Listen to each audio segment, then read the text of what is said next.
Good morning. আজ চলে এসেছি আরেকটি নতুন ভিডিও নিয়ে। আশা করি তোমরা সবাই ভালো আছো আর আমরাও ভালো রয়েছি।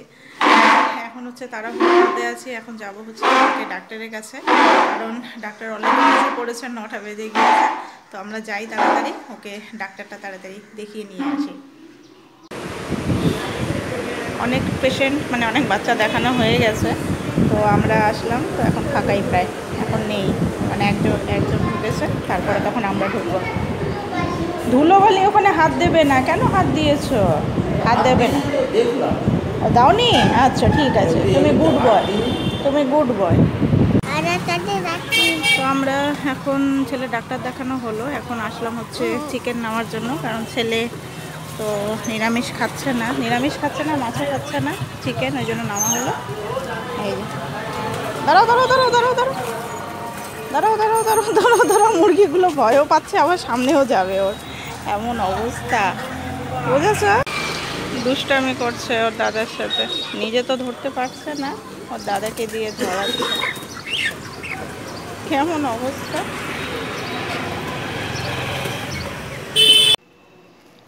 ছেলের খাওয়া দাওয়া কমপ্লিট হলো, সুন্দরভাবে খেলো আজকে ভাত। অল্প পরিমাণে খেয়েছে, কিন্তু খেয়েছে। দুদিন তো কিছুই খাচ্ছিল না।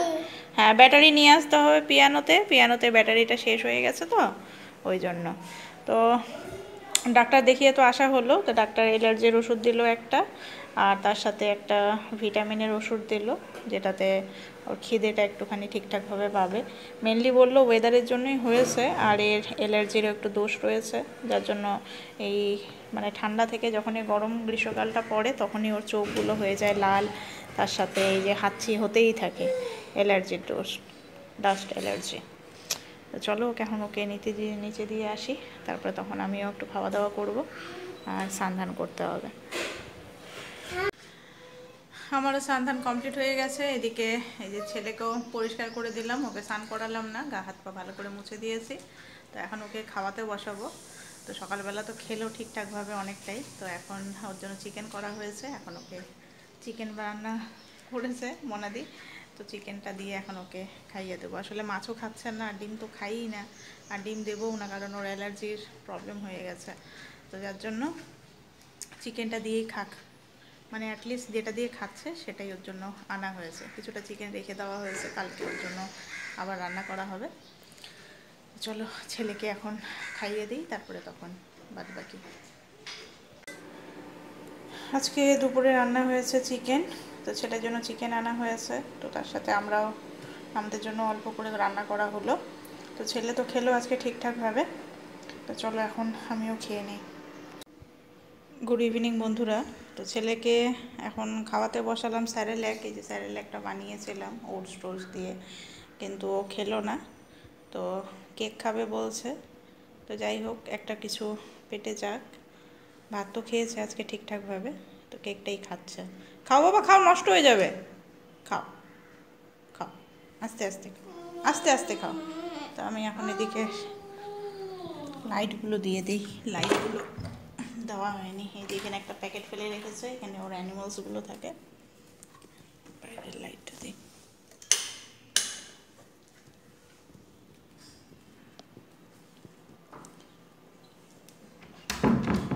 আমি একটুখানি দেখি বেরোবো, বাইরে বেরোবো, ওর ওষুধগুলো আনা হয়নি, ওর ওষুধগুলো আনতে হবে। কে স্লেট? তোমার স্লেট ওই ঘরে আছে, খেয়ে নাও, খেয়ে দে তখন পড়াশোনা করবে, ঠিক আছে? আগে খেয়ে নাও, খাওয়াটা কমপ্লিট করে নাও। আমি এখন বেরোবো হচ্ছে ছেলের ওষুধ আনার জন্য, আর কয়েকটা জিনিস নেওয়ার আছে, সেই জিনিসগুলো আনতে যাব। ভালোও লাগছে না, মাথাটা না কেন যেন ভার হয়ে আছে। আজকে অবশ্য জন্মবার ছিল, যার জন্য মাথার মধ্যে শ্যাম্পু করিনি, আগামীকাল করবো, শ্যাম্পু করলে পরে ঠিকঠাক থাকবে। তো চলো যাই। ছেলের ওষুধপত্র তো সব নিয়ে আসলাম। তো আমার যেটা একটা মলম, প্রচণ্ড আমার হাত পায়ে প্রচণ্ড ব্যথা করছে, তো ওই মলমটা আমি পেলাম না, তো সেটাকে দেখি কালকে অন্য দোকানে গিয়ে আনাতে দেবো, শ্বশুরমশাইকে আনাতে দেবো। তো খাওয়া দাওয়া কমপ্লিট হয়ে গেছে, আমি এখন জাস্ট একটু বসে আছি, তারপরে বিছানাপত্র রেডি করব, ছেলেকে নিয়ে আসবো। তো কালকে আগামীকাল মা মায়ের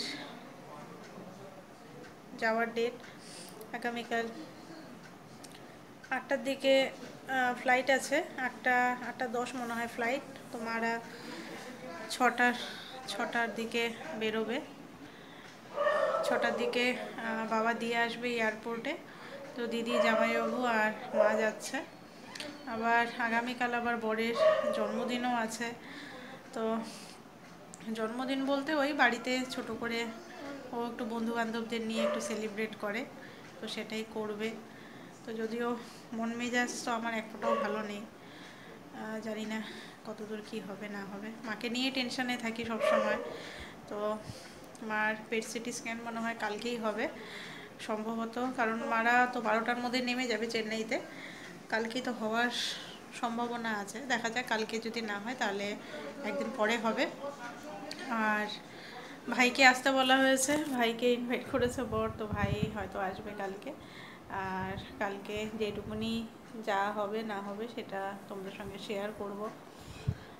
মার জার্নিও দেখি, দিদিকে বলবো কিছুটা ভিডিও করতে, মার জার্নিও শেয়ার করব।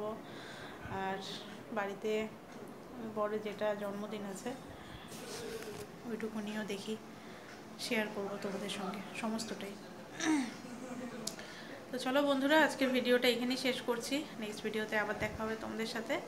আর মাথার মধ্যে যে প্রচণ্ড ব্যথা করছে, বললাম না সকালবেলা বললাম মাথা ব্যথা করছে, ভার হয়ে আছে। তো মাথার মধ্যে পুরো তেল লাগানো, কালকে শ্যাম্পু করে নেব। এই হলো। তো চলো, নেক্সট ভিডিওতে আবার দেখা হচ্ছে তোমাদের সাথে। Good night.